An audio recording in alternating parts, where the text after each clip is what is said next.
After the family reunion ended, I walked into my apartment with the leftover casserole balanced in one hand and an ache I couldn't quite name sinking into my chest. My parents had hugged me stiffly, my father barely meeting my eyes, and my sister Marissa had worn that same knowing smirk she'd had on since dessert, like she was holding on to a private joke I wasn't meant to understand. The whole night had felt off thick with whispers and glances. They thought I didn't catch a familiar pattern in a family where I'd spent my entire life being the one on the outside of the inside jokes. I kicked off my shoes, set the casserole down, and sat at my kitchen table to unwind. On instinct, I opened my banking app, expecting the comforting sight of the savings I'd fought years to build. But the moment the screen loaded, something inside me snapped. My balance stared back at me, zero, completely empty. I hit refresh once, twice, like that could bend reality. The same hollow number glowed back. My hands went ice cold. I heard Marissa's voice in my head, her laugh sharp as glass. Before I could talk myself out of it, I called her. She answered immediately, speakerphone echoing laughter behind her. She crossed her arms, I could picture it even through the phone, and said, "We needed it more than you." Something inside me froze solid. I steadied my voice and whispered, "Then you won't mind what happens next." I hung up. For a second, my apartment went silent. Then a loud bang shook the back door and the walls trembled around me. I stood completely still, heart pounding against my ribs. It sounded like someone had slammed into the frame hard enough to rattle the glass. I swallowed, forcing myself to breathe as I stepped backward toward the kitchen counter. My fingers closed around my phone automatically. I didn't dare move closer to the door. The reunion, the looks, the way my parents avoided my questions about the business, everything crashed together in my mind. Had one of them followed me home? Was this some sick continuation of their stunt? The apartment stayed silent, too silent. My own breath was loud in my ears. After nearly a full minute, my legs stopped shaking enough for me to inch toward the living room window. I lifted the curtain just slightly, hoping for headlights, a shadow, anything. Nothing but darkness. The kind that presses in from all sides, leaving you unsure where the danger even is. I locked the back door twice and pulled the chain across. Then, because I didn't feel safe, I dragged a heavy bar stool in front of it, as if that could stop whatever had just hit it. My hands were trembling too hard to hold the stool properly. I couldn't stop replaying Marissa's voice in my head. "We needed it more than you." Like my entire life was some kind of family bank account they were entitled to withdraw from whenever they wished. My phone buzzed in my palm. A new text from her. "Don't get dramatic. It's family money." My stomach twisted. Then another message. "You'll thank us later." The arrogance in those words lit something dangerous in me. Something that felt a lot like anger cutting through the fog of fear. I closed the messages and opened my banking app again, this time navigating to my transaction history. The timeline made my stomach drop even further. Withdrawals nearly every week for the past month. Same days. Same hours. All when I was at work at the family business. My entire savings stolen right out from under me while I thought I was being responsible, independent, careful. A cold realization hit me. Someone had been planning this. Someone who knew when I wouldn't be home. Someone who knew my schedule, my habits, maybe even my passwords. I backed away from the kitchen table and paced across the apartment, hands on my head.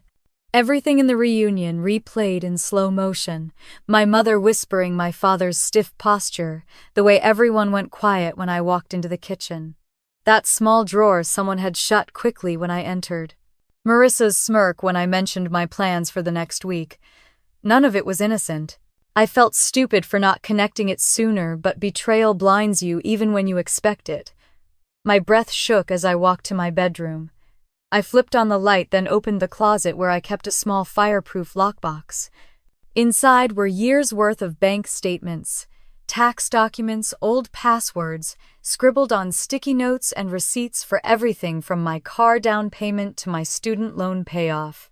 I dragged everything out onto my bed and sat cross-legged, amidst the pile, forcing myself to focus. At first glance, nothing seemed out of place. But then I found it, a crumpled envelope addressed to me from the bank, postmarked 3 weeks ago. I never opened this. I never even received it. Someone had taken it before it reached my hands. I smoothed the paper open. Inside was a letter stating there had been a suspicious login attempt on my account. The letter recommended calling the bank immediately. My chest tightened. Someone intercepted this on purpose. Someone didn't want me to see it. As I set the letter down, something caught my eye, a faint smudge at the corner. Pinkish glossy. My sister was the only one who wore that shade of cheap drugstore nail polish. My throat closed. Each detail, each coincidence was becoming a pattern too perfect to ignore. My phone buzzed again. Another text from Marissa. Don't ruin this for everyone. Everyone. The word echoed like a scream. I thought of the family business in Mount Pleasant, how my father claimed everything was fine, how he'd asked me twice to loan him money last month, how Mom had scolded me for not being supportive when I said I needed to think about it. My hands clenched into fists. I picked up my phone and scrolled through my recent calls. My attorney's name, Robert Hale, sat near the bottom of the list. A man who once told me, after I helped him with a charity event years ago, if you ever need something, call me. I mean it. I stared at his contact for a long moment. Then the knock at the back door replayed in my mind, the texts from Marissa. The empty bank account. The stolen letter, the smudge of nail polish. I tapped his name. The phone rang once. Twice. Then his voice, warm and steady, cut through my panic. Lauren, it's late. What happened? And everything inside me finally broke open. They took everything I whispered. My sister, my parents. I think they planned it. The line went silent for half a breath. Then Robert said, voice sharp with purpose, Don't move. I'm coming over. And Lauren, don't talk to them again. As the call ended, I exhaled a shaky breath I didn't know I'd been holding, staring down at the pile of documents scattered across my bed. For the first time all night, I felt something close to clarity. If my family wanted to treat me like a resource they could drain, they were about to learn who I became when pushed too far. I stood, wiped my face, and waited for the sound of footsteps in the hallway. Not from my sister this time, but from the man who would help me fight back. Robert arrived 20 minutes later, knocking twice in that calm, measured way he always had. When I opened the door, he took one look at my face and stepped inside without asking. He didn't waste a second. He set his briefcase on my kitchen table, glanced at the documents scattered across the bed through the open door, and said quietly, Tell me everything. From the start. I sat down, still shaky, and walked him through the reunion, the looks, the empty bank account, Marissa's words, the knocks at my door, the intercepted letter. My voice trembled at first, but as I laid out each detail, the tremble hardened into something colder, clarity. The betrayal wasn't an accident. It wasn't a misunderstanding. It was deliberate. Robert listened without interrupting. When I finished, he tapped his fingers against the table for a moment, processing. They've been surveilling you, he said finally. Not in the dramatic movie sense, but someone has been monitoring your schedule, your habits, your banking activity. And the letter, he held it up by the corner. That's obstruction. Someone took your mail intentionally, probably from your parents' house if it was sent there first, but we'll confirm. I rubbed my forehead. My sister's nail polish. That smudge on the envelope. She must have opened it at Mom and Dad's. Robert nodded. It wouldn't be the first time family has committed financial exploitation, but this is organized. He stood, took out his phone, and snapped a photo of the letter, then another of the envelope. Then he photographed the bank statements still glowing on my laptop screen. His movements were efficient, practiced. I'm calling someone, he said, already scrolling. A forensic investigator, I trust. Is that necessary? My voice cracked. I wasn't used to thinking of my family as criminals. Robert looked at me not unkindly. Lauren, they stole your entire savings. Someone forged your authorization. Someone rerouted your alerts. Someone entered your home or mailbox. That's not a family argument. That's a planned scheme. I let the words sink in. Scheme. My parents, my sister, together. He stepped aside to take the call, speaking in low-clipped tones, then returned to the kitchen table. David Kim will be here first thing in the morning. Digital forensics. He'll dig into login logs, IP addresses, alert rerouting anything he can pull from your devices. I stared down at my hands. They didn't feel like mine. Robert reached across the table, the lawyer facade softening for just a moment. You're not alone, and you're not imagining this. The reassurance made my throat tighten. I nodded once. He stood and began gathering the scattered documents into piles. I need everything. Bank statements, old passwords, tax forms, any suspicious mail or emails, anything that looks off, even if you think it's irrelevant. We worked in silence for nearly an hour. I pulled out dusty binders from my closet. Robert checked dates, scanned documents with an app, and flagged pages with sticky notes. When we finally stepped back, the kitchen table was covered in a painstakingly organized timeline of my financial life. He exhaled softly. You've always kept good records. That will save us. I leaned against the counter, exhausted. What do we do now? We preserve everything, he said. No contact with your family. No responding to messages. If they show up, do not let them in. You call me or the police. Make sure your doors stay locked. I'm filing an emergency report with your bank as soon as I get home. A knot tightened in my stomach. Do you really think Marissa would show up here again? Robert paused only a second before answering. Yes. The honesty didn't scare me. It validated everything my instincts were screaming. Before he left, he walked through my apartment, checking the windows, testing the locks, making sure everything's secured properly. It was strangely comforting. When he reached the back door, the one that had shaken earlier, he leaned in close to inspect the frame. There's a dent here, he murmured, pointing. Fresh. Someone hit it hard. A chill rippled through me. Do you think they were trying to get in? I think they were sending a message, he said. Or they panicked when they realized you'd seen the account balance. He pulled out his phone and took more photos. We're documenting everything. He left shortly after midnight. I watched him drive away from behind the living room curtain, the streetlights casting thin amber lines across his car. My apartment felt too quiet once he was gone. Too exposed. I checked the locks again, front door, back door, windows, then pulled the bar stool back in front of the back door just in case. Sleep didn't come easily. I lay in bed staring at the ceiling, replaying every detail from the reunion. Marissa telling me I overreacted when I asked about a discrepancy in the business account last month. Dad's evasive answer about a temporary shortfall. Mom's sudden insistence that I trust the family. Then the laughter in the background when Marissa answered the phone tonight. They really thought it was funny. Around 3 a.m, I finally drifted off. I woke before my alarm to the buzz of a text notification. My pulse spiked until I grabbed my phone. A message from Marissa: don't involve outsiders. You'll make this worse. I stared at it until the words blurred. Another text. We can fix this if you stop now. Fix this. As if they hadn't gutted me financially. As if I were the one breaking the family. I didn't answer. I deleted nothing. Every message was evidence now. Every threat. Every attempt to manipulate.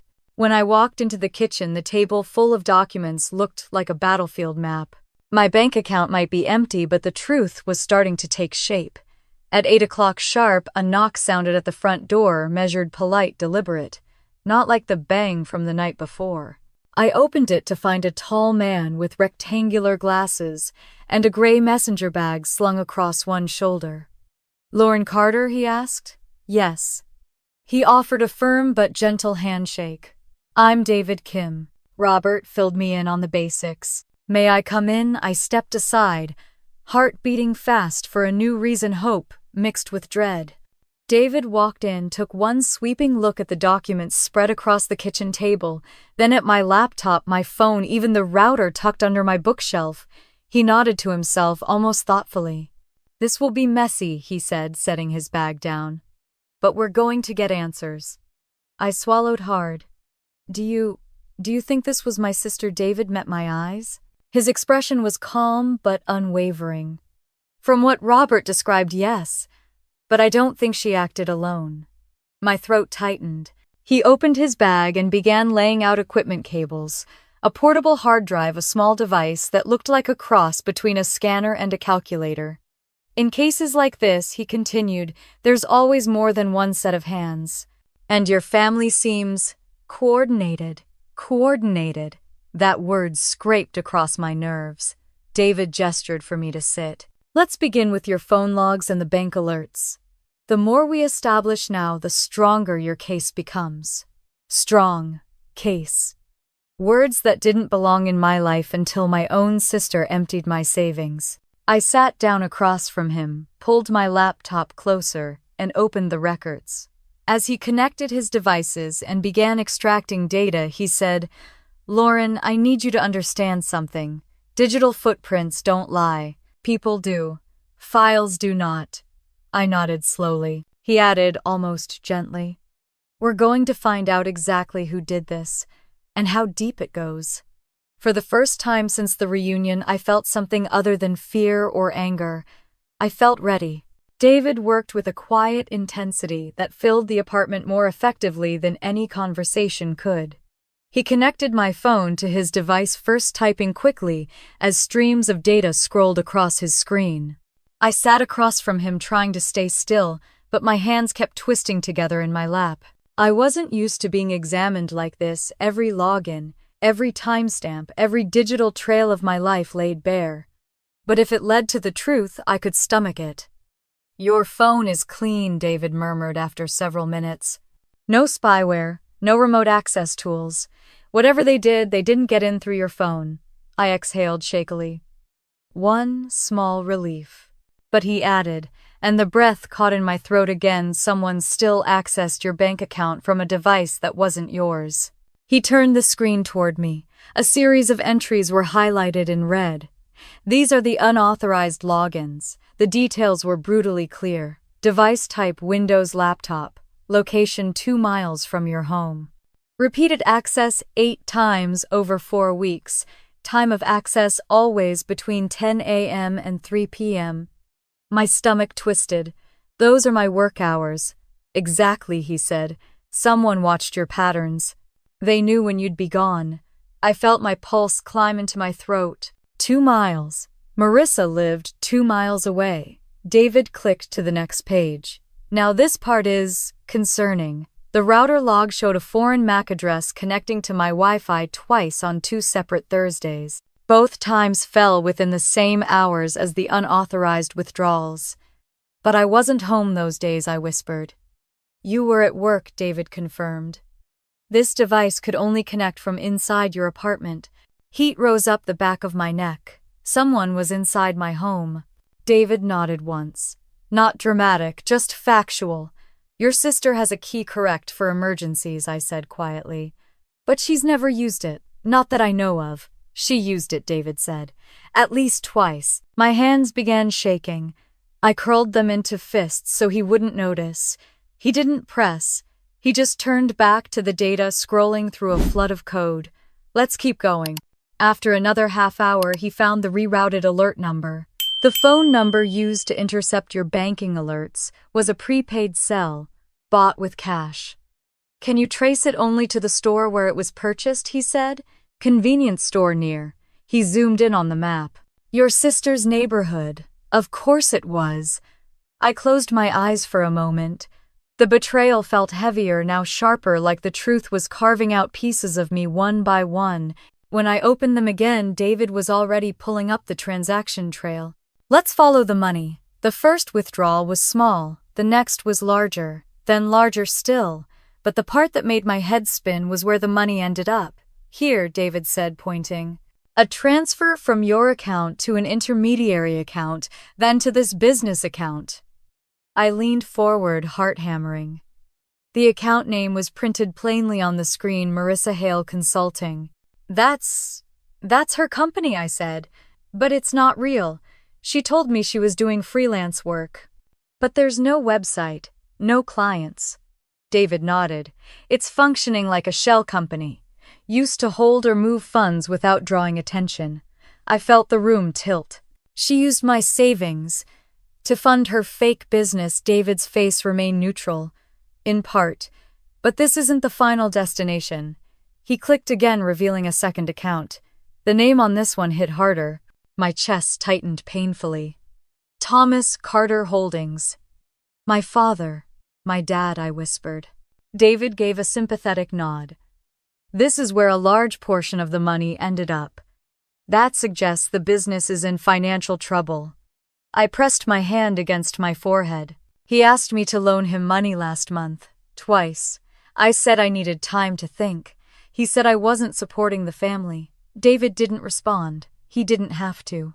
The data spoke louder than words. I stood abruptly, pacing the kitchen.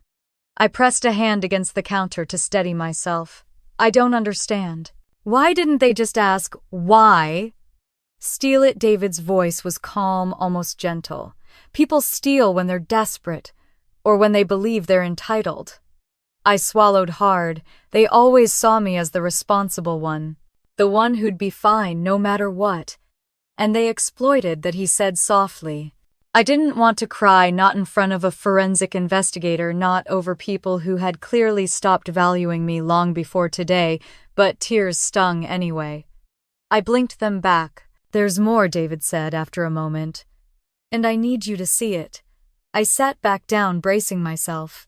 He pulled up the login logs again. This time he filtered by IP address. A new set of entries appeared, entries that didn't match either my home address or Marissa's apartment. These are from the family business office, David said. The timestamps landed like blows. Unauthorized login. Unauthorized login. Unauthorized login. All within 1 month. All during the hours I was in meetings or out running errands for the company. My throat tightened. My father's office. David nodded. The betrayal wasn't one person. It wasn't even two. It was all of them. A sudden knock at the door made my heart slam against my ribs. David shot me a look, quietly motioning for me to stay behind him. He walked to the door and glanced through the peephole. He relaxed slightly. Your neighbor, he murmured. When he opened the door, Mrs. Langford from across the hall stood there holding a small grocery bag and her keys. Oh good, you're home, she said breathlessly. I think I should tell you something.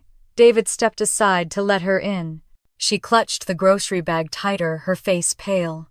I didn't want to assume, she said nervously, but on Thursday, no 2 Thursdays ago, I saw your sister leaving your apartment. I figured you were home or that she had your permission, but now. I felt something in my chest twist painfully.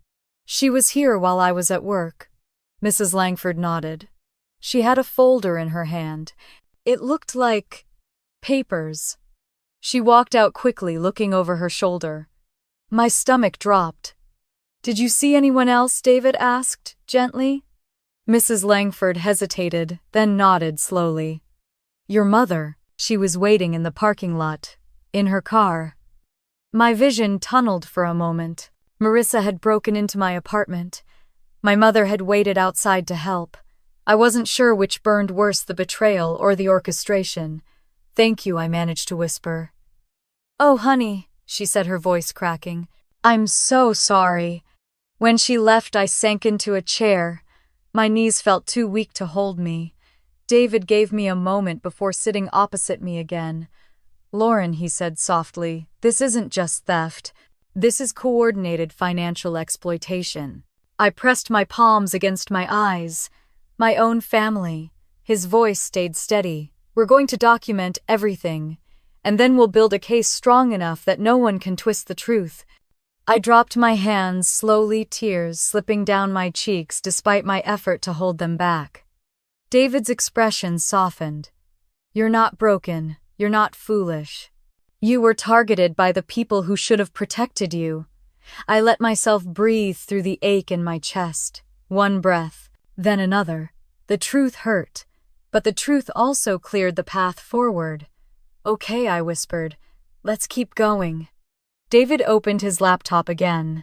And for the first time since this nightmare began, I felt something rise inside me. Not fear, not anger. Resolve. David didn't waste any time after confirming the logins from my parents' office. He pulled his chair closer, gathering every file, every screenshot, every timestamp like he was building a fortress brick by brick. I sat beside him, arms crossed tightly, feeling both exposed and strangely steadier than before. Truth was painful, but clarity was grounding. He opened a new window on his laptop, the screen filling with device identifiers and geolocation data. Now, he said, we match patterns. I wasn't sure what that meant, but I nodded anyway. My breath felt shallow, like there wasn't enough air in the apartment for what was coming. David highlighted a row. This login here, unauthorized device, IP address 2 miles east, time 1142 a.m., status successful login. That's Marissa's neighborhood, I said quietly. Correct, he replied. But look at the next one, he clicked. Another red entry glowed on the screen. IP address Carter and Hale Construction Office. Time 1150 a.m. Unauthorized login attempt failed. My throat tightened, 8 minutes apart. 2 different locations. 2 different people, David confirmed. Likely your sister and your father. I pressed my palm against the table. The wood felt solid and cold. They were working together. He didn't say yes, but I read the confirmation in his expression. He turned the screen again. Now this is where it gets complicated. The next entry was routed through a VPN, a digital disguise. My pulse jumped. Someone tried to hide. David nodded. This is intentional obfuscation. It's not random, he zoomed in. Not everyone knows how to mask an IP, but someone with access to your father's office might. My mother, I breathed.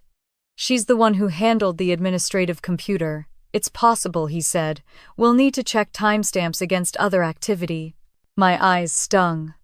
I blinked rapidly, refusing to cry again.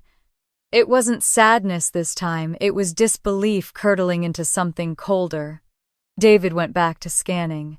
His fingers flew over the keyboard, bringing up metadata I couldn't even pretend to understand. But then he paused. Lauren, look at this. Just the tone made me lean in. He highlighted a notification log. Your alert settings were changed at 2:11 a.m. 3 weeks ago. I was asleep, I said. Exactly. He clicked again. Password changed 15 minutes later. 6 failed attempts, then success. I frowned. Why failed attempts? Marissa would know my old password. David met my eyes. Unless your father tried it first and got it wrong. My stomach flipped. He tried to guess my password. David nodded. Someone who knew a lot about you but not enough about your security habits. Someone who assumed you'd use the same patterns your whole life. And then Marissa took over when he couldn't get in, I whispered. Correct. A sick heaviness formed in my chest. The pieces were falling together in a way that made my skin crawl. David pulled open a folder marked Alert Routing. Here's the number your alerts were rerouted to, he said. Let's map the purchase location. He typed quickly, then clicked a link. A map popped up. The marker hovered over a strip mall, a cheap convenience store, half a mile from Marissa's apartment. David didn't have to say it, but he did anyway, quietly. This took planning, not panic, not a mistake. I ran a hand through my hair. How long do you think they've been doing this? 6 weeks actively, he said, but the level of coordination likely longer. He closed the file. There's more. We need to look at your mail logs. My mail logs, David nodded. Your bank sends monthly summaries. We'll check if any were intercepted before the incident you noticed. I went to my hall closet and retrieved a small plastic bin of old mail. Most of it was mundane insurance paperwork, newsletters, donation requests. But then I found another envelope addressed from my bank. Postmarked last month. Sealed. Untouched. I held it out. I never opened this, but it was in my mailbox. David put on gloves, actual gloves, and opened it carefully. Inside was a notice stating a suspicious login attempt from a location outside of Charleston. "That's odd," he murmured. "Why is that odd?" I asked. He held up the paper. "Because this login attempt didn't happen." Cold prickled down my spine. "What do you mean?" "It's fake," he said simply. "Fabricated. Meant to confuse you or justify future changes. They forged a letter from the bank." My voice trembled. "Yes," he said. "This isn't real bank formatting. Someone copied the template." I stared at the letter, my pulse pounding. My mother works with documents every day at the office. She would know how to do this. David didn't answer. He didn't need to. I sank into the living room couch and pressed my hands against my face. Why go this far?" David stood silently for a moment, then spoke with steady clarity. "People who feel entitled don't see lines, they see opportunities. And when their finances collapse, they look for the most accessible target." "Me," I whispered. "The responsible one. The one who saves. The one who doesn't ask for help." "Exactly," David said. I let out a shaky breath. "My family chose me because I was convenient." David's voice softened. "And because they assumed you wouldn't fight back." That line hit like a slap. A knock interrupted the moment. 2 short taps, then a pause. I froze. David held up a hand. He moved silently to the peephole, glanced out, then nodded for me to relax. Mrs. Patterson from next door stood in the hallway holding a casserole dish. "I didn't know if you'd eaten," she said when I opened the door. "I heard some commotion last night." "Are you okay?" David stepped back to give me space, letting me decide how much to say. "I'm dealing with family issues," I said. She frowned sympathetically. "Well, I'm here if you need anything. And this might mean nothing, but I saw your sister coming around here a few days ago. Early afternoon. She was carrying a stack of papers." I blinked. "Papers?" Mrs. Patterson nodded. "Maybe mail." She shoved them into her bag before I could say hello. My stomach turned. "Another piece of the puzzle. Thank you," I said quietly. "Really." She squeezed my hand before leaving. When I turned back to David, he was already typing. "That confirms it," he said. "Your mail was intercepted at least twice. Possibly more." I sank onto the couch again, overwhelmed. "So what happens now?" David packed up his equipment, then sat across from me. "Now we compile everything. Then Robert steps in legally. The evidence is strong, far stronger than most cases I see." I swallowed hard. "David, what do you think this really is?" He paused. Then spoke with the gravity of someone who had seen too many versions of this story. "This isn't a misunderstanding, Lauren. This is coordinated financial exploitation by multiple family members. And based on the data, your sister orchestrated the technical side. But she wasn't acting alone." The room felt unbearably quiet. I stared down at my hands, steady now, not shaking. For the first time since my bank account showed 0, the fear didn't suffocate me. It sharpened me. I looked up at David. "Okay," I said. "Let's finish what we started." He nodded once. And we dove back in.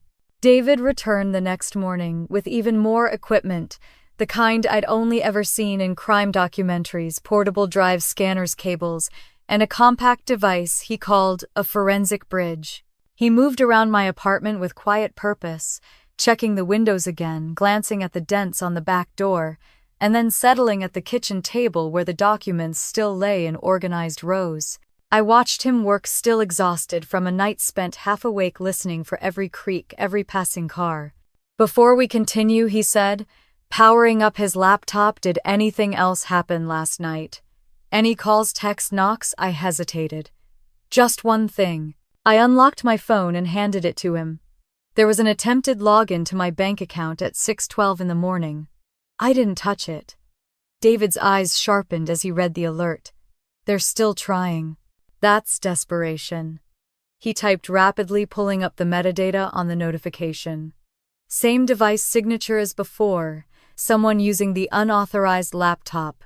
I felt the familiar cold settle in my chest, but it didn't paralyze me the way it had yesterday. Now it made me angry. David nodded once. Good. Let's trace the digital footprints. He plugged in my laptop and phone, running extraction tools that pulled data into structured logs. Streams of numbers and coordinates flashed across his screens. I tried to follow, but the technical details blurred together. Instead, I watched his face. He didn't react much, but every now and then, his brow twitched in concentration. Here, he said suddenly. This is important. I leaned in. He was pointing at the unauthorized device profile, a Windows laptop, same as yesterday, but now he'd extracted the device's unique identifier. This is its fingerprint, he explained. Even if they mask their IP or use VPNs, this stays consistent. So you can track where it's been used, I asked. He nodded. Not the exact device, but every login event from it. He clicked, revealing a pattern of red highlighted entries. All 8 unauthorized logins came from 2 locations: Marissa's apartment complex and the office of Carter and Hale Construction. Your sister? I whispered. And my father? David didn't say yes, but he didn't need to. He clicked again, switching screens. Now for the router logs. A column of MAC addresses filled the page. 2 entries unrelated to any of my devices stood out immediately. These are the intrusions, he said. The time someone was inside your apartment. My breath caught. Twice, yes, David said. Both Thursdays, both within your work hours. They connected just long enough to confirm your network and pull data. Rage began to simmer beneath my ribs. She used my spare key. Most likely, he said. But she wasn't alone. Someone else had to coordinate. These logs don't lie. He moved to my bank app's internal security data. I want to show you the alert rerouting. He pulled up a screenshot he'd taken earlier, a phone number replacing mine in the alert settings. A number I didn't recognize. That's the burner phone, he said. Prepaid, bought with cash. Activated 3 months ago. He zoomed in on the metadata. The store location appeared in a small window. Convenience Mart, Dorchester Road. That's 2 blocks from Marissa's building, I whispered. David nodded. She purchased it, or someone she trusted did. My throat tightened. My mother? He paused. The purchase location doesn't prove that, but the timeline supports the idea that more than one person was involved. I swallowed hard. So what's next? We follow the trail of the money itself. He opened another folder, Financial Pathway. A color-coded chart appeared showing the flow of money in curved lines. One line left my account, moved to an intermediary, then split one portion going to Marissa's consulting account, the other heading into another corporate account. I stared at the name. Thomas Carter Holdings. My father, I whispered again. He routed my money. Into his business, David nodded. The business is struggling. Transfers like these, disguised through intermediary accounts, are commonly used in small-scale laundering. The betrayal felt heavier, now sharper, more practiced. This wasn't a moment of weakness. This was strategy. David clicked to the next screen. I want to show you your timeline. He'd built a color-coded calendar of my last 6 weeks. Every unauthorized login was marked in red. Every time I was away from home was highlighted in blue. Every family interaction, calls, text visits, was cataloged in yellow. This is the pattern, he said, pointing. Whenever you weren't home, someone acted. Whenever you questioned something, the attempts to cover their tracks increased. My eyes blurred with unwanted tears. I trusted them. David's voice softened. That's what makes this kind of exploitation the most painful. Before I could respond, my phone buzzed. A text from an unknown number stopped digging. David's eyes flashed as he read it. Good. We document that too. I stared at the message, fingers trembling. They're watching me. They're panicking, David corrected. And panic is evidence. Before he could continue, a soft ping came from his laptop. He moved quickly, scanning the screen. This might be important, what I asked, leaning in. This is location metadata tied to yesterday's unauthorized attempts. He clicked again, cross-referencing it with cell tower data. He trailed off, eyes narrowing. What is it? I asked again. David turned the laptop toward me. The map showed a point of activity right over Carter and Hale construction. Your father logged in again yesterday. My stomach dropped. He didn't even try to hide it. No, David said. Because he didn't think he had to. My hands curled into fists. He thought I'd stay quiet. Like always. David nodded once. But you didn't. And now they're exposed. Before I could speak, another knock sounded at the door. Not the frantic pounding from earlier, this one was softer, tentative. David motioned for me to stay put and check the peephole again. It's another neighbor, he said. Mr. Halvorsen. I opened the door just enough to greet him. He shifted awkwardly, holding his cane with both hands. Sorry to bother you, he said, his voice low, but I thought I should tell you. I saw your sister here last Thursday. She went in when you weren't home. My chest tightened. You're sure? Oh yes, he said. She parked in your spot. Went inside with a folder full of papers.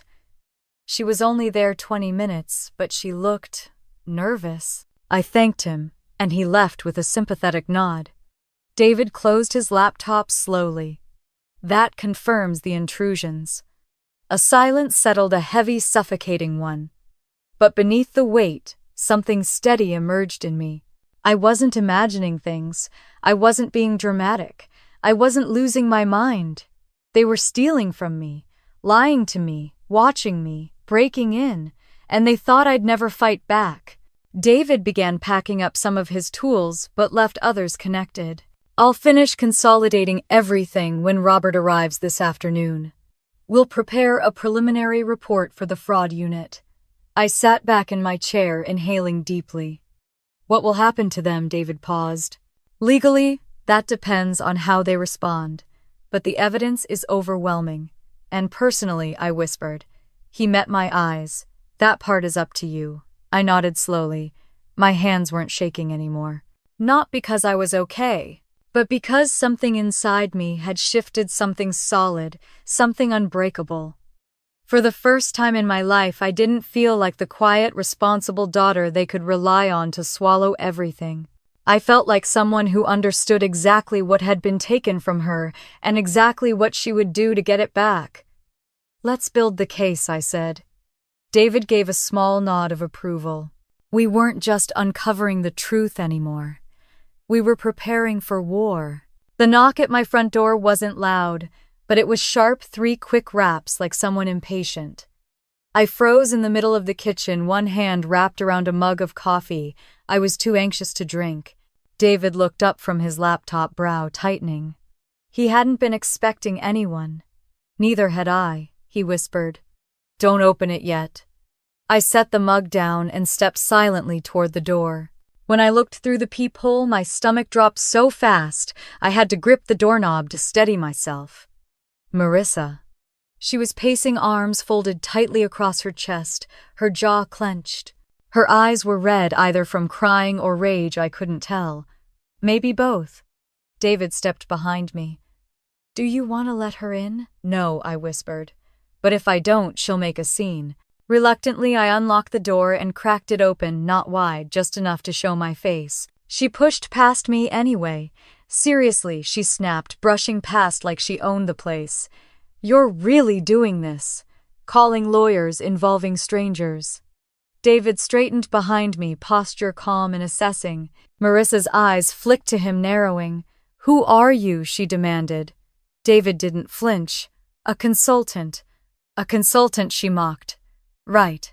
And I'm the Queen of England. I shut the door and leaned against it, crossing my arms. Why are you here, Marissa? Why am I here?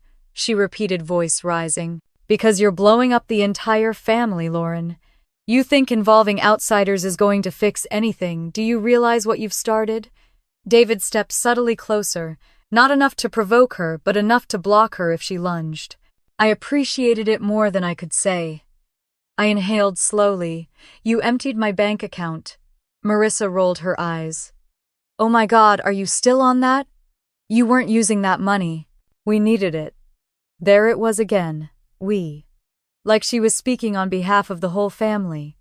My chest tightened, and she added, flicking her hair over her shoulder, "You should have trusted us. You made it worse by getting dramatic."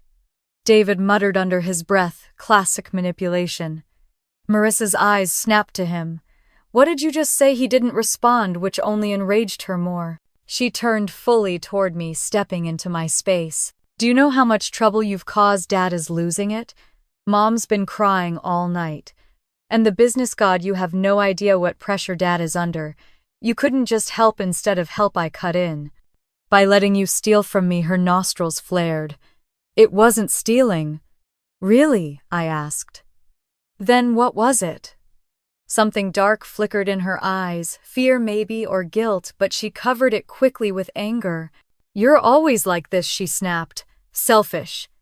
Acting like you're the only victim. You have a good job, no real responsibilities, and you hoard money like a dragon. Meanwhile, we're struggling, and you just sit there pretending it's not your problem." It was like a punch. My breath stuttered. "You had no right. You weren't supposed to find out this fast," she blurted. The room went still. Even the refrigerator hum seemed to fade. My voice dropped. "What did you just say?" She froze, realizing her mistake. I didn't mean." David stepped forward. "Actually, you did." Marissa glared at him, then turned back to me. "Lauren, listen. If you just drop all this, we can fix it. Dad can reimburse you eventually. I can help transfer things back. We can pretend this never know," I said. Her eyes sharpened. "What?" "No," I repeated. "I'm not letting this go." Her face twisted. "You think you're strong now? You think your fancy consultant friend is going to protect you?" David stepped forward again. "Ma'am, you need to calm down. Don't tell me what to do," she barked at him, then rounded on me, jabbing a finger toward my chest. "Lauren, if you take this any further, you're going to regret it. Do you hear me? You will regret it." David moved instantly, stepping between us. "That's enough." Marissa looked over his shoulder, eyes wild, and hissed, "If you drag us through the mud, don't ever expect to be part of this family again." That didn't hurt the way she expected it to. Not after everything I'd learned. I stood straighter. "I'm not the one who ended this family," she scoffed, but her voice trembled now. "You're unbelievable," she pointed at me again. "Fine. Don't say I didn't warn you." She turned to leave, but not before muttering under her breath, "Ungrateful bitch." David opened the door and waited until she was storming down the hallway before closing it again. Then he locked it. Twice. He turned toward me. "Are you all right?" My hands were shaking, but not from fear. From adrenaline, from anger, from the sheer audacity of what she'd said. "I'm fine," I said, even though my voice trembled. I can't believe she came here." David nodded. "She's scared. That's why she's escalating." A knock sounded again, one loud bang, then two smaller ones. My heart jumped, but David checked the peephole immediately. "It's the police," he said. I blinked. The police. He opened the door. Two officers stood there, one tall with graying hair, the other younger with a notepad already in hand. "Miss Carter?" the older one asked. "Yes," I said, pulling myself together. "I'm Lauren Carter." "I'm Officer Bennett. This is Officer Myers. We received a report from the bank regarding suspected financial exploitation and unauthorized account access. We'd like to ask you some questions." Marissa hadn't called the police. The bank had. Relief hit so suddenly my eyes stung. "Of course," I said. "Please come in." They stepped inside, their presence instantly grounding. Officer Bennett looked around, taking in the documents spread across the table, David's equipment, and the lingering tension in the air. "Has anyone threatened you recently?" he asked. I hesitated, then nodded. "My sister. Just now. She said I'd regret going forward." Officer Myers wrote rapidly, "Verbal threat. Possible intimidation. She also showed up uninvited," David added. "Forced her way in. Elevated aggression." The officers exchanged a look. Officer Bennett turned back to me. "Miss Carter, you did the right thing calling an attorney." This appears to be a coordinated financial exploitation case. We take these very seriously. My throat tightened. I don't want to get my family arrested, he softened. You're not getting them arrested. They did that themselves. He sat at the table flipping open a folder. We'll need your statement as well as any documentation or logs showing unauthorized access. David slid a neatly organized folder across the table. We've compiled everything. The officer looked impressed. This will help our case significantly. As we worked through the paperwork, I realized something profound. I wasn't powerless anymore. I wasn't alone. And for the first time in my life, I wasn't afraid to stand up to them. When the officers finally left, promising to follow up within the next 24 hours, the apartment felt different, lighter, steadier, safer. David glanced toward the door where Marissa had stood moments earlier. They're losing control, he said. That's why they're lashing out.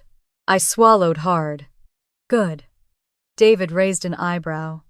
Good, I nodded slowly, the trembling in my hands finally slowing. Because it means they know I won't back down. He gave a small approving smile. Then let's keep going. And for the first time since this nightmare began, the fear didn't win. I did. I didn't sleep that night. Every time I closed my eyes, I saw Marissa standing in my doorway, red-eyed and furious, saying I'd regret what I was doing. Her words looped in my head like a storm siren. By dawn, the sky outside had gone pale gray, the kind that makes everything look washed out and hollow. I sat on the edge of my bed blanket wrapped around my shoulders, staring at the threatening note still lying on my nightstand. The handwriting was sloppy and rushed but unmistakable. Stop this. Last warning. My pulse skittered just looking at it, but fear was no longer the only thing inside me. Something else was growing underneath it, resolve cold and steady. A vibration from my phone cut through the early morning quiet. A text from an unknown number. You're making things worse for yourself. I exhaled, slowly reached for my phone and took a screenshot. Evidence.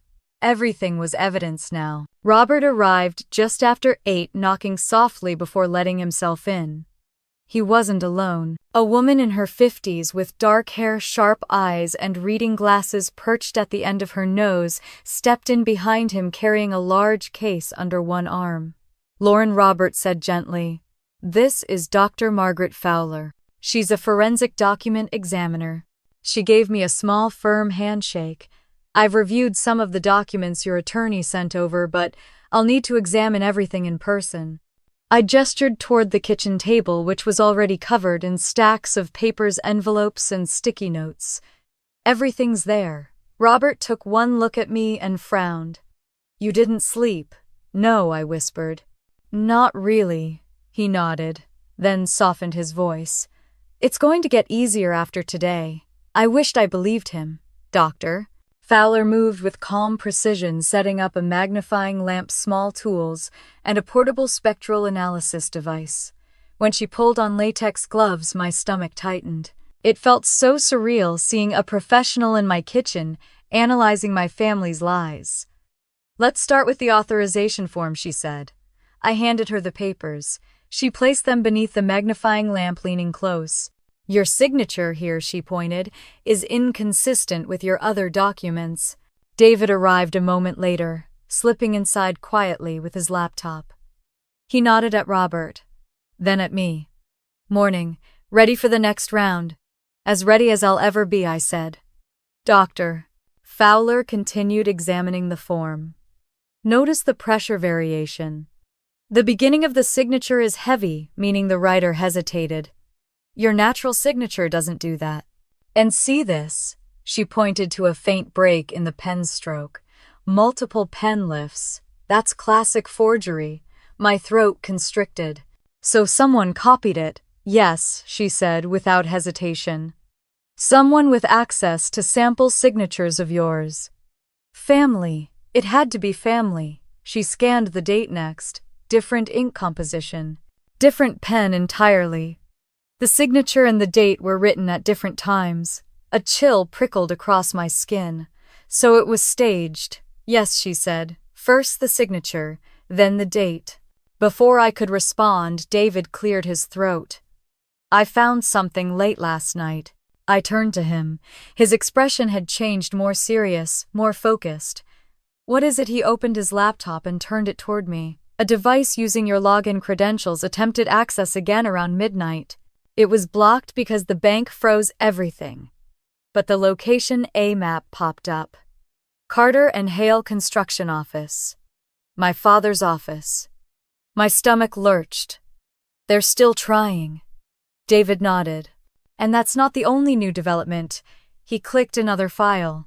I found the phone used to reroute your alerts, and the convenience store where the burner phone was purchased. He zoomed in on the map. Marissa's neighborhood. Robert leaned over, jaw tightening. That helps establish intent. I rubbed my temples. I don't understand why they're still doing this. They know the bank flagged everything. They know the police are involved. David tapped his screen. Because they're panicking. And desperate. Before I could speak, someone cleared their throat gently. We all turned to see Mrs. Langford standing at my doorway with a casserole dish in hand, eyes wide at the sight of 3 professionals in my kitchen. "Oh, I'm sorry," she stammered. "I didn't mean to intrude. I just thought you might need something warm." Robert opened the door for her. "You're not intruding. Please come in." She stepped inside, clutching the dish. "I remembered something else," she said nervously. "Your sister, she wasn't alone that day I mentioned. Your mother was with her. They looked upset, and your sister was carrying a stack of papers." My heartbeat sharpened. "Thank you," I said. "This helps a lot." Mrs. Langford nodded, then stepped back out quickly, apologizing again as she went. The moment the door closed, Robert said, "That puts your mother at the scene. It may connect her to the forgery." Hearing that made my stomach twist again. Betrayal from Marissa was expected at this point. From my mother, it carved deeper. David reopened another file. "There's more. I pulled metadata from your deleted email cache. I found this." He clicked an audio file.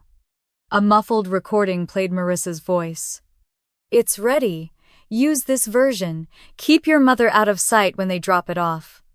I felt the room tilt. My mother helped deliver the forged documents." David nodded. "Yes, it appears so." My body felt numb. Robert exhaled slowly. "At this stage, we're looking at coordinated criminal activity, identity theft, forgery, obstruction, exploitation, and conspiracy." I sank into a chair and covered my mouth as the magnitude of everything washed over me. "They were supposed to love me," I whispered. Robert sat beside me. "People's choices have consequences.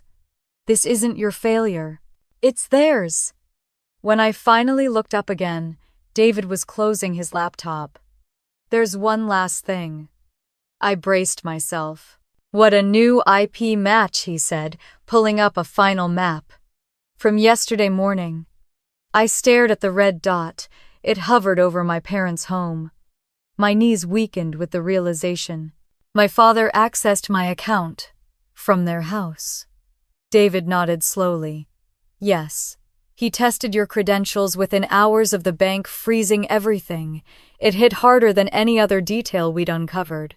Somehow, them using my spare key felt more forgivable than this my own father, the man who taught me to ride a bike, logging into my account after already knowing I had nothing left."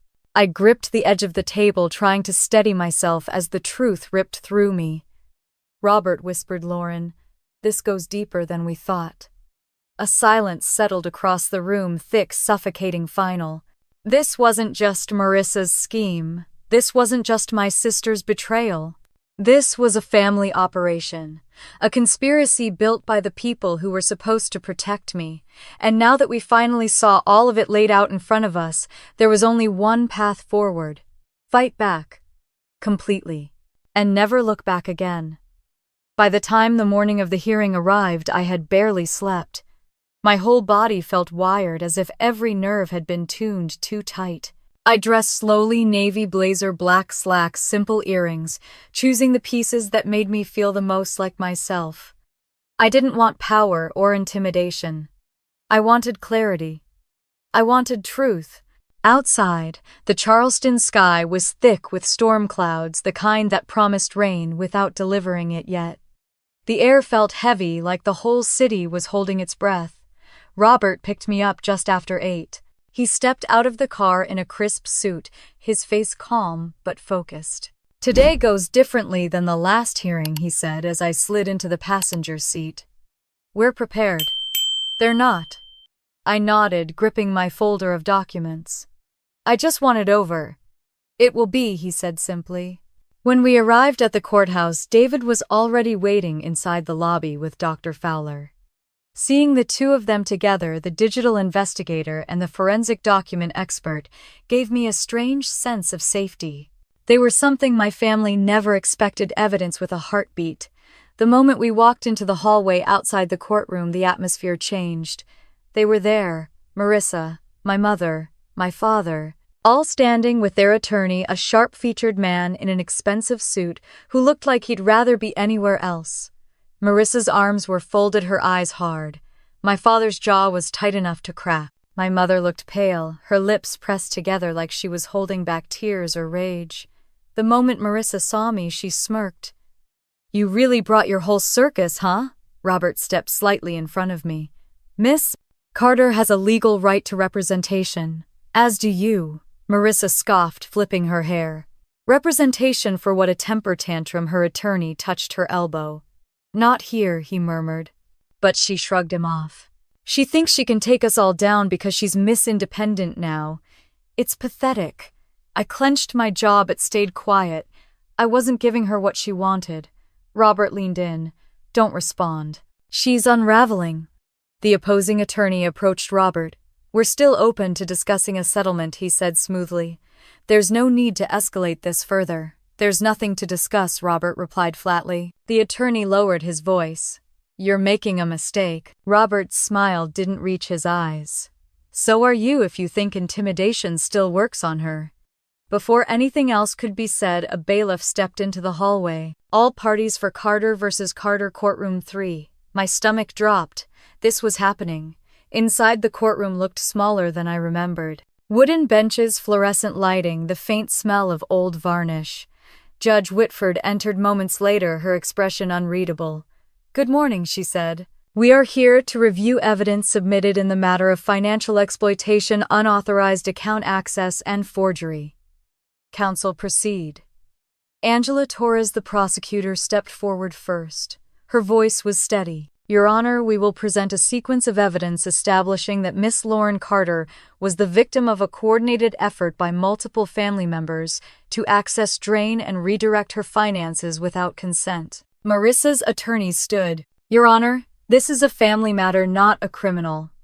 Judge Whitford held up a hand. "Sit down, counselor. Your client's actions speak for themselves." My father visibly flinched. Angela continued. "First came David's testimony.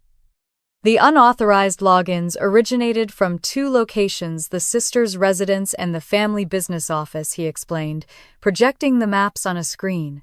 "Here, 8 logins over 4 weeks, all during Miss Carter's work hours, indicating intentional timing." Marissa rolled her eyes. "Coincidence?" David ignored her. "Next, the rerouting of transaction alerts. The number used was a prepaid phone purchased near Miss Carter's sister's residence." He clicked again.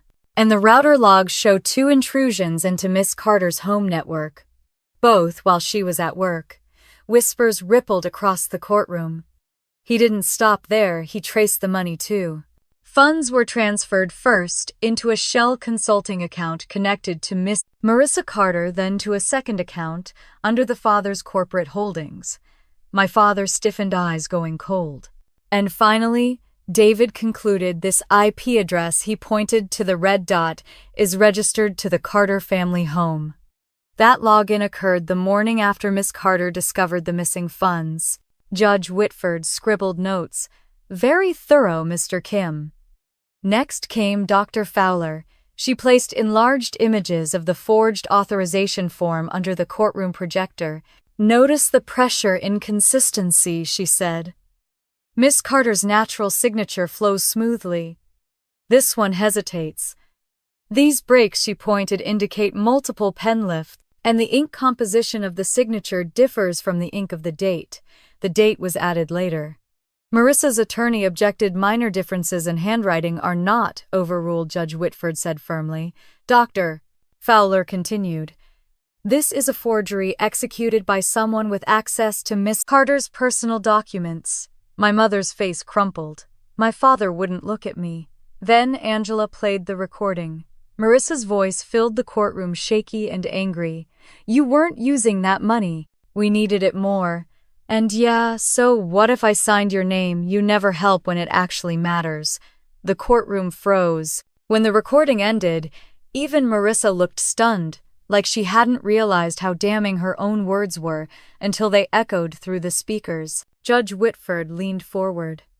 Miss Carter, do you deny making that statement? Marissa's voice cracked. I was upset. I didn't mean, did you or did you not sign your sister's name on a bank authorization form? The judge asked. Silence. A single tear slid down Marissa's cheek. Yes, she whispered. My father let out a strangled sound. My mother buried her face in her hands. The judge turned to him. And you, Mr. Carter? He swallowed hard. I only logged in because I thought, if we just borrowed a little. You accessed your daughter's account without permission. He looked at me for the first time. His eyes were hollow. Yes, he said quietly. My mother didn't even wait for a question. We were desperate, she choked out. The business was failing. We didn't mean to. Judge Whitford raised a hand. Enough. The silence was thick, suffocating. Finally, the judge said, Miss Lauren Carter, please take the stand. I stood feeling my legs tremble, but I walked to the witness box with my head high. Robert guided me through my testimony, the years of being the responsible child, the money I saved through discipline, sacrifice, and long hours, the betrayal, the threats, the fear, and ultimately the resolve. When I finished, the courtroom was silent. Judge Whitford closed her notebook. In light of the evidence, the confessions, and the clear pattern of exploitation, she said, I am granting a full freeze of the defendant's accounts, an order for immediate restitution, and a referral to the criminal division for charges of forgery, fraud, and financial exploitation. She turned her gaze toward my family. You have abused the trust of someone who had every reason to believe she was safe with you. That is unacceptable. Court is adjourned. Her gavel struck. Marissa broke into sobs. My mother reached for me, but I stepped back, and my father stared at the floor, shoulders shaking. Outside the courtroom, Robert placed a hand on my shoulder. You did it. For the first time in months, sunlight peeked through the storm clouds outside. And for the first time in my life, I felt truly, undeniably free. The days after the hearing felt strangely quiet, as if the world had suddenly gone muffled. The legal machinery was in motion now. Provisional orders issued, accounts frozen, the investigation handed off to the criminal division. But I was left with something I hadn't expected: space. For the first time in months, I wasn't running, scrambling, or questioning my own sanity. I woke up early the next morning and didn't immediately check my bank account. I took a shower without replaying Marissa's threats in my head. I brewed coffee without wondering what new horror the day would bring. It felt almost normal. Almost. Because beneath that thin layer of calm, a low hum of dread remained. If the last few weeks had taught me anything, it was that silence rarely meant safety. Silence meant people were recalculating. I spent the morning going over the restitution paperwork Robert had given me. 60% back within 6 months, he'd said. The rest in structured payments. It wasn't perfect. It didn't erase what had been taken financially or emotionally, but it restored my foundation. And it gave me something I hadn't dared hope for: security. Around noon, I heard a soft knock at my door. I froze instinctively. The sound of a knock still sent a jolt down my spine. But when I looked through the peephole, I saw quiet eyes, a gentle smile, and a familiar casserole dish. Mrs. Langford. I let her in. I just wanted to check on you, she said, setting the dish down on my counter. You were so brave yesterday. I laughed, a tired sound. I didn't feel brave. Bravery rarely feels like bravery when you're living it, she said. It feels like terror, but you showed strength. And everyone in this building is proud of you. Something warm and unexpected spread through my chest. She stayed only a few minutes, but after she left, something odd happened. Another knock, a lighter one, hesitant. This time, it was Mr. Halverson leaning on his cane. Thought you might need someone to help move that box near your door. Looks heavy. It wasn't heavy. But I nodded anyway. And then Miss Ellery, from 2 floors down, showed up with homemade bread. Then, a young couple I barely knew offered to walk me to my car anytime I needed. Before the day was over, at least 7 neighbors had reached out. It stunned me. All this time I'd felt completely alone, and yet these people, quiet, ordinary, everyday people, had seen what was happening and wanted to support me. They cared. They noticed, and they weren't afraid to step in. The guilt that followed caught me off guard.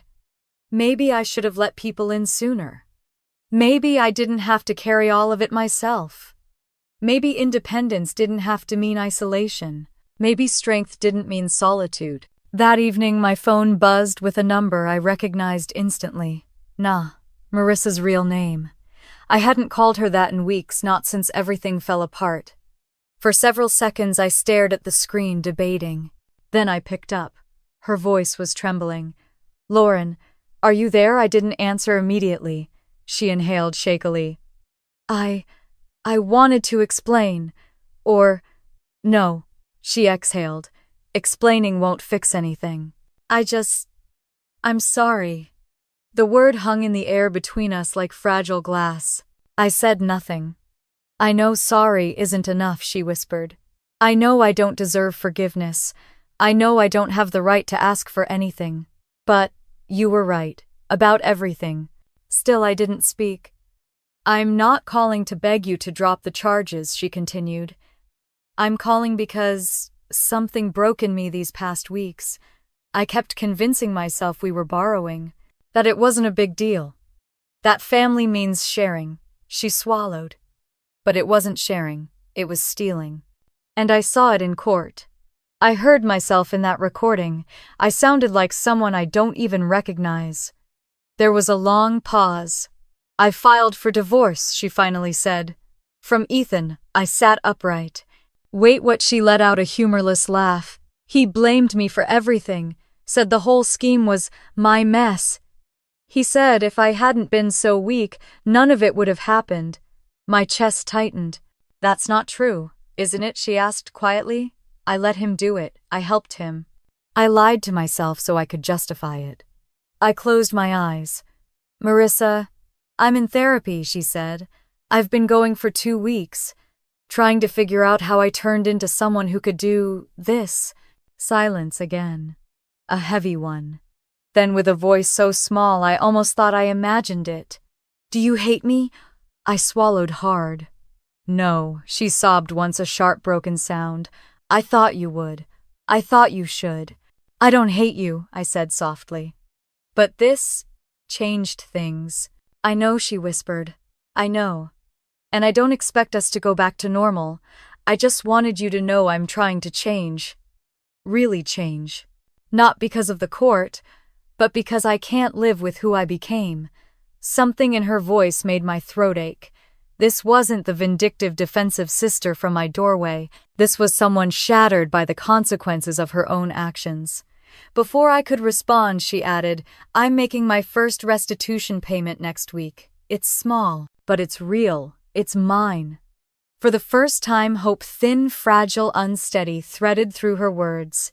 "Thank you for telling me," I said finally. She sniffed. "I won't call again unless you want me to. Just take care of yourself, okay?" And the call ended. I stared at my phone long after the screen went dark. I didn't know if we'd ever repair our relationship. I didn't know if forgiveness would ever be possible. But her words changed something inside me, not because she apologized, but because she was willing to take responsibility. That night, for the first time since the nightmare began, I slept deeply. The next morning brought another kind of shift. Community. I arrived at the senior center where I'd been volunteering for years, expecting to fade quietly into my usual routine.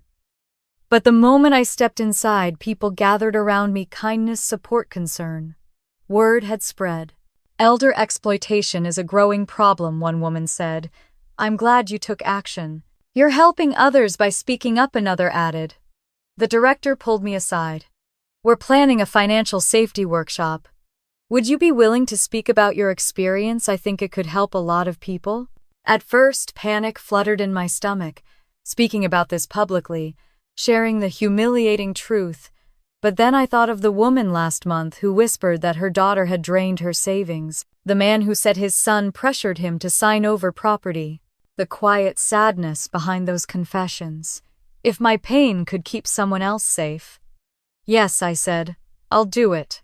And just like that, what had once been a story of betrayal began turning into something more powerful, a story of resilience, a story with purpose, a story that wasn't just mine anymore. That evening, I sat on my balcony, watching the sun set behind the Charleston rooftops. For the first time in months, my chest didn't feel tight. The air felt lighter, the colors brighter, the world calmer. I thought about my family, about loss, about boundaries, about healing that might or might not come. And then I thought about something David told me during the investigation. You're stronger than you think. The moment you stopped staying silent, everything changed. He was right. Silence breaks you. Truth rebuilds you. And now, piece by piece, I was rebuilding. Not just my finances, not just my independence, but myself. The version of me that survived this wouldn't be the same woman who had quietly carried the weight of her family for so many years. She would be someone stronger, someone wiser, someone who knew her worth and would never let anyone take it again.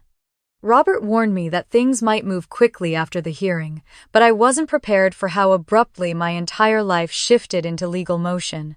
The criminal investigator assigned to my case called me early Monday morning. Her voice was steady, businesslike, a tone that somehow made the situation feel more real than anything so far. Miss Carter, I'm Detective Alvarez.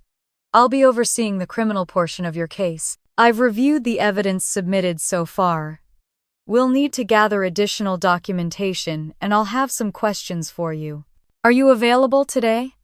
I looked around my apartment, half-organized papers on the coffee table, legal folders lining the counter, the faint smell of coffee drifting from the kitchen. Yes, I said. I'm available. Good, she replied.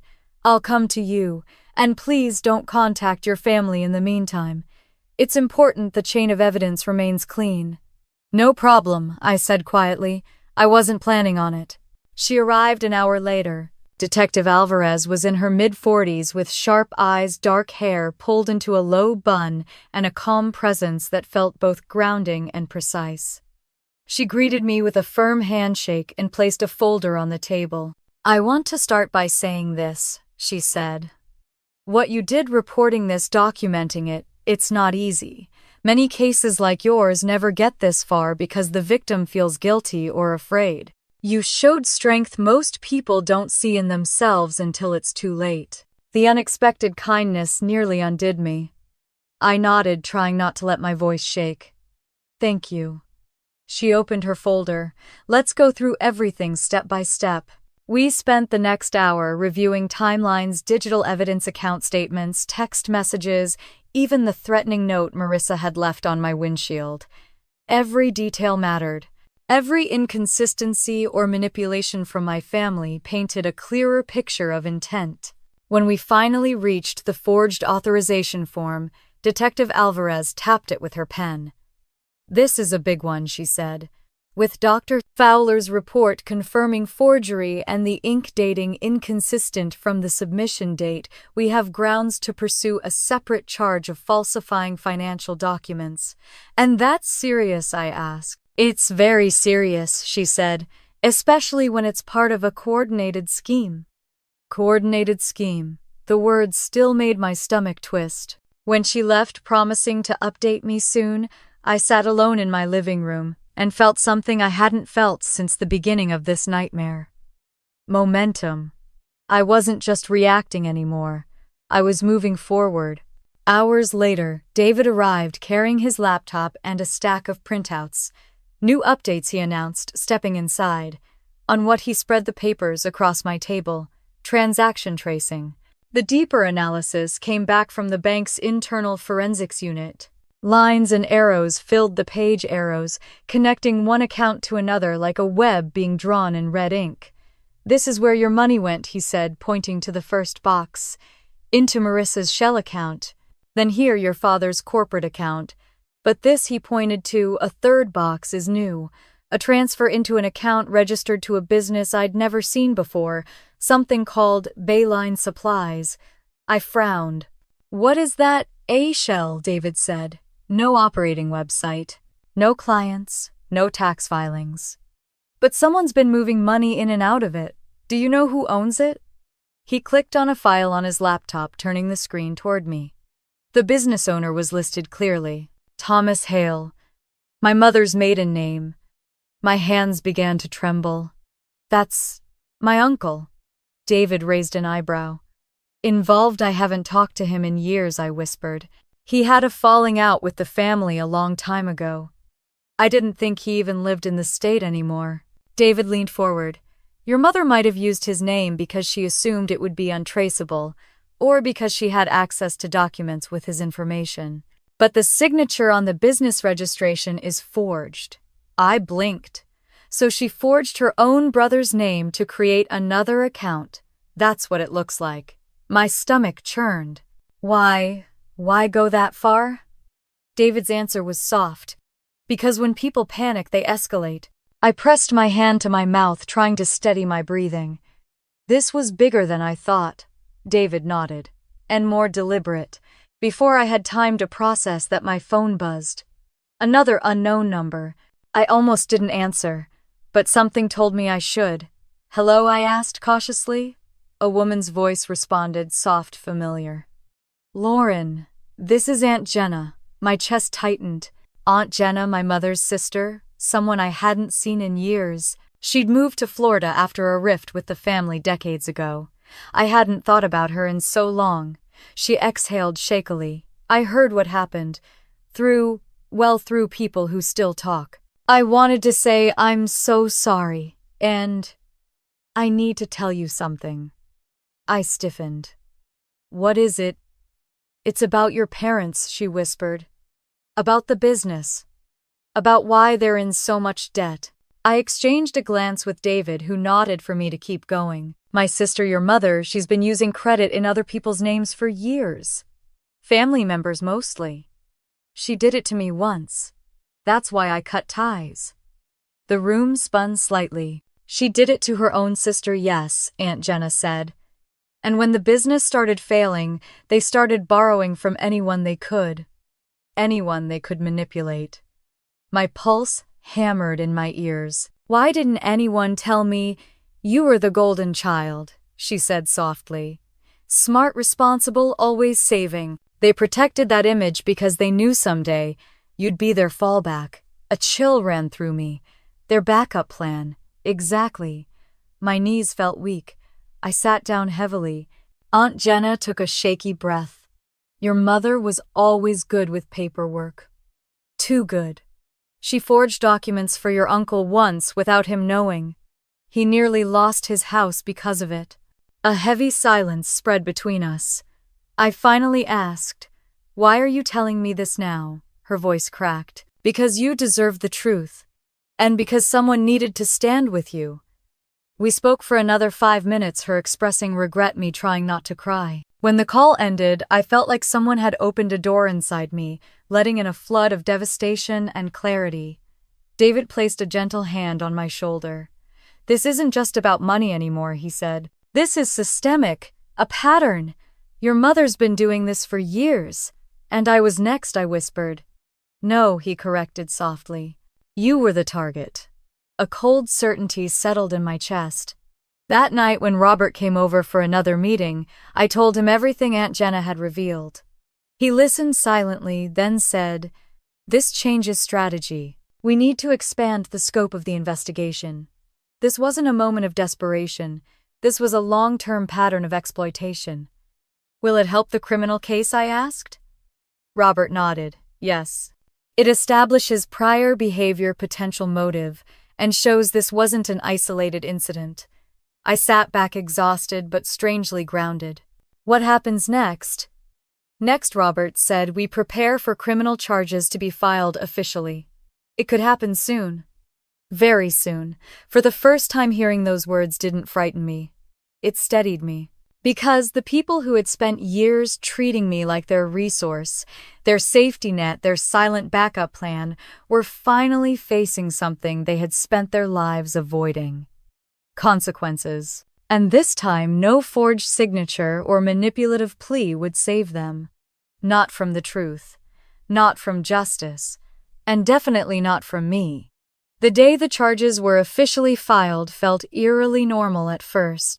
I woke up, made coffee, and opened my curtains to soft Charleston sunlight filtering through the blinds.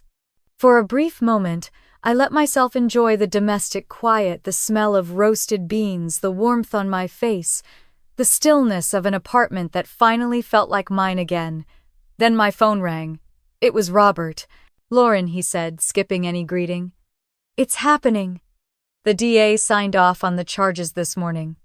My heart thudded once heavy and hollow. All of them, he confirmed. Forgery, financial exploitation, identity theft, conspiracy to commit fraud, and unauthorized access to protected accounts. I sat down slowly, gripping the edge of the chair. And they know they will, in about an hour, he said. Detective Alvarez is coordinating the service of warrants. I didn't speak for a long moment. I wasn't shocked. Nothing about this surprised me anymore. But hearing it stated plainly, hearing the finality of it, hit something inside me. Lauren, Robert said gently. Are you okay? I don't know, I admitted. That's normal, he replied. This is big. Big didn't begin to cover it. After he hung up, I sat there for several minutes, breathing in short, shaky bursts. The truth was real now, not just in forensic reports or courtroom testimony, but in legal charges that would follow my family into every corner of their future. There was no going back. Around 11, my phone buzzed again. This time it was Detective Alvarez. They've been notified, she said simply. My stomach twisted. How did they react? You don't need the details, she said. What matters is that the process is moving forward. You did the right thing. But I wanted the details. I wanted to know if my mother cried. If my father raged, if Marissa finally realized she wasn't untouchable. Instead, I forced myself to ask something else. What happens next? We proceed with arraignment, she said. Then the DA will negotiate possible plea deals. You won't need to attend unless you choose to. I don't want to be there, I said quickly. That's understandable. We hung up. I stood restless and uncertain, pacing my living room. For months, I had been running on adrenaline, fear, and fury now. With the legal system taking over, all that was left was space. Space to feel everything I'd buried. The grief hit first. Not for the money, not for the betrayal, but for the family I thought I had. The illusion of it. The version of them I'd carried around like a childhood photograph, faded, idealized, but too precious to throw away. They weren't those people. Maybe they never had been. And letting go of that illusion felt like losing them all over again. I sat on the couch and cried deep, heaving sobs that felt like they were pulled from somewhere ancient inside me. Not because I regretted anything, but because doing the right thing doesn't spare you from pain. It only frees you from it. By afternoon, my tears had dried, leaving behind a strange clarity. I needed air. I walked out of my apartment, letting instinct guide me until I found myself at the community garden a few blocks away. It wasn't big, just a fenced patch of soil with raised beds and a few benches, but it was quiet. A woman I recognized from previous volunteer days waved. Lauren. Haven't seen you lately. I managed to smile. It's been a lot. She patted the bench beside her. Sit. I did. We talked about simple things, plants, the weather, the new couple who moved into the building. For a few blessed minutes, no one said the words sister parents or exploitation. I felt like a person again, not a victim in the middle of a legal case. Then she hesitated. I read the article in the local paper, she said softly. About elder exploitation in the community. About your case. Heat rushed to my cheeks. I didn't want it to be public. It needed to be, she said firmly. People stay silent because they think they're alone. You showed them they're not. I swallowed hard. It doesn't feel brave. It feels like breaking everything. Sometimes things need to break before they can be rebuilt, she said. You're rebuilding now. Her words stayed with me long after I left. Rebuilding. Maybe that was exactly what I'd been doing brick by brick without realizing it. When I got home, a text notification flashed across my screen. For one panicked second, I expected it to be another threat, another number I didn't recognize. But it wasn't. It was from Marissa. Please don't ignore this. I need to talk to you. My heart jumped. I shouldn't have replied. Every instinct told me to let it go unanswered. But something in me needed closure. What do you want? I typed. The reply came instantly. I'm sorry. For everything. I know that doesn't fix it, but I need to say it anyway. I didn't respond. Another message appeared. I'm cooperating with the DA. I told them everything I did. Everything Dad did. And Mom. I'm not trying to save myself. I'm trying to make things right. My breath caught. Another message. I know you might never forgive me. I accept that. But I want you to know I'm not running anymore. I'm not lying anymore. I'm ready to take responsibility. I stared at the screen. Responsibility. The thing she'd avoided her whole life. For a moment I imagined replying something compassionate. But the words wouldn't come. So I typed only the truth. Actions matter, not words, she replied. Then I'll prove it. I set the phone down. Just then there was another knock on the door. My pulse spiked, but when I looked through the peephole, I saw Detective Alvarez. I opened the door confused. Is something wrong? She shook her head. Not wrong. Just wanted to update you in person and drop off these. She handed me a packet of documents. These are your official victims' rights resources. Support groups, financial counseling, security recommendations. I took them. Thank you. She paused, studying my face. You're doing better than most people in your position. I don't feel like it, I admitted. That's because you're still in the middle of it, she said. But you're not stuck anymore. You're moving forward. Before she left, she added one last thing. Your case will help others. Don't underestimate that. After she was gone, I sat at my kitchen table with the packet in front of me. The sun had dipped low, casting long shadows across the floor. Moving forward. The phrase felt foreign, but it also felt possible. That night, I opened my laptop not to look at legal files or bank statements, but to start a document titled My Life Rebuilt. I didn't know what would go in it. Not yet, but it felt like the beginning of something new. Something mine. And for the first time since my world cracked open, the future felt less like a threat and more like a path. One I could finally walk without looking back. Spring arrived quietly that year, slipping into Charleston on warm breezes and early blossoms that appeared almost overnight. One morning I stepped onto my balcony and realized the jasmine vines along the railing had begun to bloom soft white petals, opening toward the sun, filling the air with a sweetness I hadn't smelled in months. I stood there longer than I meant to, letting the scent settle into my chest. Healing doesn't come with a trumpet blast. It comes like that quiet, soft patient. 8 months had passed since the day I found my bank account empty. 5 months since the courtroom hearing that changed everything. 2 months since the criminal charges were finalized and my family faced consequences I never imagined they would. A lot had changed, and so had I. The restitution payments arrived regularly. Now small amounts at first, then larger, as the asset liquidation process moved forward. It wasn't about the money anymore, but the consistency mattered. It meant the system was working. It meant my family couldn't hide behind excuses or tears. It meant accountability. What surprised me most wasn't the legal closure but the emotional one. I wasn't angry anymore, not the way I used to be. I still felt sadness sometimes and grief and a deep, quiet mourning for the family I thought I had.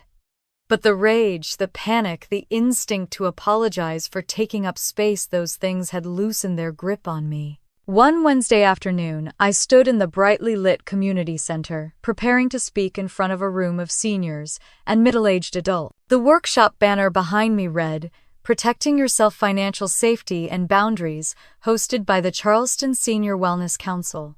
My palms were sweaty despite the cold air conditioning humming overhead. I smoothed my blouse, took a breath, and looked at the group gathered in front of me.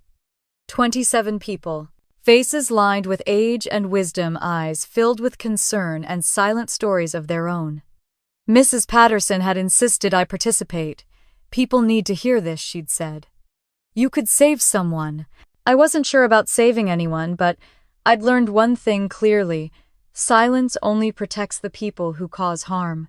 I stepped forward, my voice steady despite the flutter in my chest. "My name is Lauren Carter," I began. "And I'm here because trusting the wrong people almost cost me everything." Heads lifted, eyes sharpened with attention. I told them the story, not every painful detail, but enough for them to understand the warning signs. The late-night intrusions, the rerouted alerts, the unexplained withdrawals, the shifting excuses, the threats disguised as family loyalty. I watched their faces change: shock, empathy, recognition. When I finished, a man with a cane raised his hand. "My daughter's been asking for access to my accounts," he said quietly. "Said it'd make things easier. I've been thinking about letting her. Maybe I shouldn't." "Make sure you trust her actions, not just her words," I said gently. "And set boundaries. Boundaries aren't a punishment, they're protection." After the workshop, people lined up to speak with me privately. Some cried. Some thanked me. Some asked for advice. One woman hugged me so tightly I felt her heartbeat against mine. "Your story gave me courage," she whispered. When I left the community center, I felt lighter than I had in months.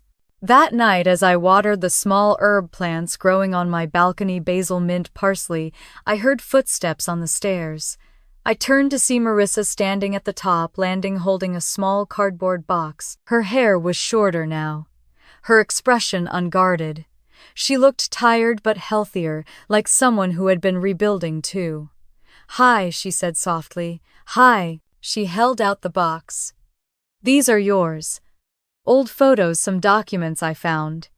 Things Mom never returned to you." I took the box, surprised by how steady my hands felt. "Thank you." She nodded, then swallowed hard. "I'm moving across town next week, closer to my new job." "That's good," I said. "I'm glad you got the job." She stared at her shoes. "I've made every restitution payment on time." "I know." Another pause, like she wasn't sure she was allowed to say more. "I'm trying, Lauren. Really trying." I looked at her, really looked at her. The sister who had betrayed me, the sister who had cried in the courtroom, the sister who was slowly, painfully rebuilding her life. "I know you are," I said. Her eyes filled instantly, but she blinked the tears away. "Maybe one day we can talk. Really talk." "Maybe," I said. And this time the word didn't feel like a dismissal. It felt like a possibility. When she finally walked away, the jasmine scent followed her down the stairs. Later that evening, I opened the box she'd given me. On top lay a photo of us, me at 8, her at 5, sitting on the beach. Hands sticky with melted ice cream, our mother smiling behind us. For the first time since everything happened, I didn't feel sick looking at it. I felt sad, fond, human. Accepting the past isn't the same as excusing it. I set the photo aside and pulled out my journal, the one I'd titled My Life Rebuilt. The pages were fuller now, filled with notes from therapy sessions, financial safety tips, reflections on boundaries, and scribbled reminders to be kind to myself.